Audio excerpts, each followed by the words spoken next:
Hello बच्चों, स्वागत है आप सभी का आपकी अर्थशास्त्र की ऑनलाइन क्लासेस में। आज मैं आप सभी के सामने उपस्थित हुई हूँ आपका 11वीं कक्षा का चैप्टर 9 लेकर।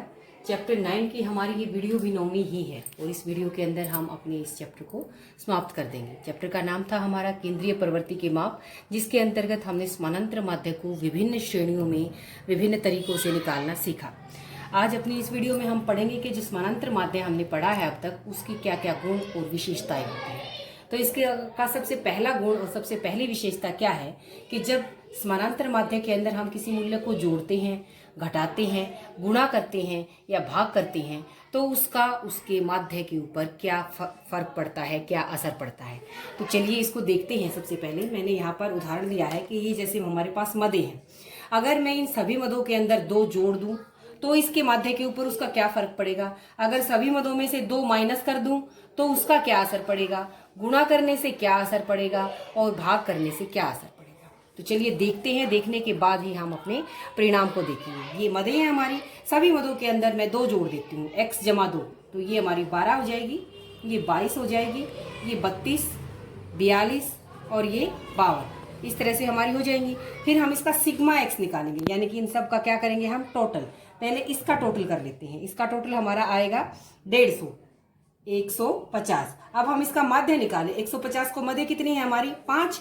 अगर हम इसको 5 से भाग देंगे तो 5 3 15 और 0 तो 30 हमारा क्या आ जाएगा, माध्य आ जाएगा। मैंने यहाँ पर मतलब क्योंकि स्पेस कम है तो मैंने 150 को क्या किया है, क्योंकि 1 2 3 4 5 n हमारा 5 है तो 150 को मैंने 5 से भाग कर दिया तो 30 हमारा समानांतर माध्य आ गया। अब क्या करते हैं, हर एक मध्य के अंदर मैंने 2 2 जोड़ दिया। 2 2 जोड़ने के बाद फिर हम इसका भी सिग्मा एक्स निकालेंगे। इसका सिग्मा निकालने के बाद क्या होगा, फिर से टोटल करेंगे तो यहाँ हमारा टोटल आएगा 160। इसको फिर से 5 से भाग देंगे तो जब हम इसको भाग देते हैं 5 3 15 और 5 दूनी 10, तो देखिए क्या आया। जब हमने सभी मदों में 2 2 जोड़ दिया तो हमारे माध्य में भी 2 जुड़ गया, 30 में 2 जुड़ गए 32 हो गया। तो क्या हम परिणाम क्या निकला कि अगर मदों के अंदर हम जोड़ देते हैं तो उसका माध्य भी उतने ही अंक बढ़ जाता है जितना हमने जोड़ा है। चलिए अब माइनस करके देखते हैं। 10 में से 2 माइनस किए 8, 20 माइनस 2 18, 30 माइनस 2 28, 40 माइनस 2 38, 50 माइनस 2 48। फिर सिग्मा निकालेंगे। सिग्मा निकालने के बाद इनका जब हम जोड़ करते हैं तो ये आएगा हमारा 140। 140 को फिर से 5 से भाग देंगे, 5 दूनी 10 और 5 अठे 40, तो देखिए 30। सब में से 2 माइनस किया तो समानांतर माध्य में से भी 2 घट के 30 माइनस 2 28 हमारा आ गया। तो गुणा जमा करने से और घटा करने से माध्य में भी उतना ही जुड़ जाता है, उतना ही घट जाता है। चलिए अब गुणा और भाग और करके देखते हैं। 10 को 2 से गुणा किया 20, 20 दूनी 40, 30 को 2 से किया 60, 40 को 2 से किया 80, 50 को 2 से किया कितना आ जाएगा हमारा 100। फिर सिग्मा निकालेंगे। सिग्मा निकालने में सबका डबल हो गया तो ये जोड़ भी हमारा डबल ही आएगा, 300 आ जाएगा। और 300 को जब हम 5 से भाग देंगे तो ये भी हमारा डबल 60, 30 का डबल 60। तो समझ में मेरे ख्याल से आप सभी को आ गया होगा।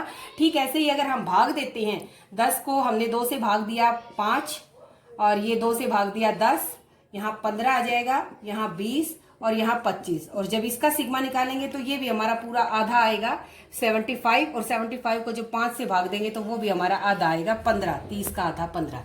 तो यहाँ से निचोड़ क्या निकलता है, ये इसकी विशेषता बन गई कि सभी मदों में प्रत्येक मद में जितना हम जोड़ते हैं या जितना घटाते हैं या जितने से गुणा करते हैं या भाग करते हैं तो समानांतर माध्य में भी उतना ही जुड़ जाएगा, उतना ही घट जाएगा, उतने से ही समानांतर माध्य की गुणा हो जाएगी और उतने से ही भाग हो जाएगी। तो ये हमारी इसकी पहली विशेषता। दूसरी विशेषता क्या है, समानांतर माध्य एक बहुत ही सरल माप है, सरल माध्य है, आसानी से हम इसको निकाल सकते हैं। अलग अलग श्रेणियों में निकालने के अलग अलग आसान तरीके हैं। तीसरी विशेषता कि ये माप एक निश्चित संख्या के रूप में आएगा। तो जो संख्या है वो फिक्स है, निश्चित होगी, स्थिर होगी, तो माध्य को हम एक निश्चित संख्या के रूप में निकाल सकते हैं, सभी मूल्यों पर आधारित। अगली विशेषता क्या है, जैसे हमने सभी मदों को जोड़ते हैं तो सभी मदों को जोड़कर सिग्मा निकाल के उसको फिर n से डिवाइड करते हैं। तो समानांतर माध्य की अगली विशेषता क्या होगी कि ये एक ऐसा माध्य है जिसके अंदर ऐसा नहीं कि हमने किसी को अधिक महत्व दे दिया, किसी को कम, ये सभी मदों के ऊपर, सभी मूल्यों के ऊपर आधारित है। अगली विशेषता क्या है कि इस माध्य का हम बीज गणितीय विवेचन, इसके ऊपर आगे और जो हमारे फार्मूले होते हैं और जो बीज गणितीय विवेचन होता है वो इसके ऊपर हम अप्लाई कर सकते हैं। इसके बाद अगली इसकी विशेषता है तुलना का आधार। जो अलग अलग श्रृंखलाएं दी हुई होती हैं हमें, अलग अलग जो आवृत्तियां दी होती हैं, उनके आधार पर हम उन विभिन्न ग्रुपों की, समूहों की तुलना हम कर सकते हैं समानांतर माध्य से। तो ये तो ही सारे गुण और विशेषताएं। अब इसके बाद आता है समानांतर माध्य के अवगुण क्या है, दोष क्या है। सबसे पहला दोष है सीमांत मूल्यों का प्रभाव। जो समानांतर माध्य होता है उसके ऊपर सीमांत मूल्यों का बहुत अधिक प्रभाव पड़ता है। सीमांत मूल्य क्या प्रभाव होते हैं, यानी कि एक्सट्रीम वैल्यूज। जो सीरीज है उसके अंदर कुछ मूल्य क्या होते हैं, बहुत अधिक हो और कुछ मूल्य बहुत कम हो, ठीक है। तो उन मूल्यों का बहुत अधिक इसके ऊपर प्रभाव पड़ता है।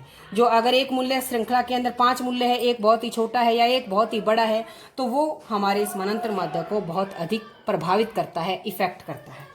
नेक्स्ट इसका अवगुण है सदैव प्रतिनिधित्व नहीं। जरूरी नहीं कि जो समानांतर माध्य है वो हमेशा प्रतिनिधित्व ही करे, क्योंकि कई बार एक ऐसी संख्या आ जाती है जब हम माध्य निकालते हैं, सभी मदों का सिग्मा निकालते हैं, उसको n से डिवाइड करते हैं, तो जो रिजल्ट आता है वो कई बार ऐसा आ जाता है कि कोई वो मद है ही नहीं, यानी कि कोई ऐसी मद जो गिवन नहीं है, जो हमारी श्रृंखला के अंदर नहीं थी, लेकिन वो माध्य के रूप में वो आ जाती है। तो हम क्या कह सकते हैं कि भाई ये मद तो थी नहीं, तो ये उसने क्या कहे, इसका क्या अर्थ हुआ कि सदैव जरूरी नहीं कि जो माध्य आएगा वो श्रृंखला के अंदर मौजूद हो, उसका प्रतिनिधित्व कर रहा हो। नेक्स्ट इसका अवगुण है हास्यपद निष्कर्ष या गलत निष्कर्ष। कई बार हमारा औसत, हमारा माध्य ऐसा निकल आता है कि जिसके ऊपर हमें हंसी आए कि भाई ये भी क्या कभी हो सकता है।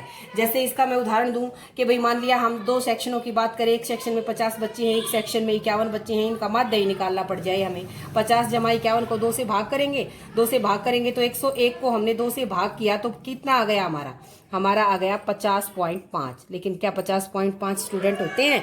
क्या एक आधा स्टूडेंट, एक आधा विद्यार्थी हो सकता है? नहीं, विद्यार्थी तो पूरे ही होंगे, या तो 50 होंगे या 51 होंगे, ठीक है। तो इस तरह से कई बार इस तरह के हास्यास्पद या गलत निष्कर्ष भी इससे निकल सकते हैं। तो ये कुछ इसकी अवगुण थे।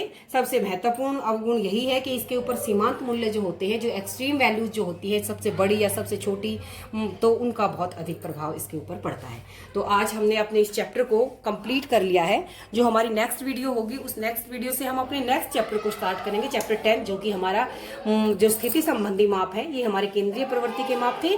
जो 10वां चैप्टर है वो स्थिति संबंधी माप, जो मध्यिका और बहुलक से संबंधित है, तो उस चैप्टर को हम करेंगे। मेरे ख्याल से आप सभी को जो आपका ये 9वां चैप्टर है केंद्रीय प्रवृत्ति के माप, जिसके अंतर्गत हमने समानांतर माध्य को पढ़ा है, आप सभी को अच्छे से समझ में आया होगा। तो इस चैप्टर की मैंने कई सारी वीडियो बनाई है, जानबूझकर मैंने छोटी छोटी वीडियो बनाई है ताकि आप हर एक वीडियो को ध्यान से अच्छे से सुन सके, समझ सके। और मेरी पूरी कोशिश रही है कि भाई मैं आप सभी को आपके तरीके से पढ़ा पाऊं। तो मेरे ख्याल से आपको मेरी वीडियोस पसंद आ रही होंगी। वीडियो देखने के लिए, सुनने समझने के लिए आप सभी का बहुत बहुत धन्यवाद।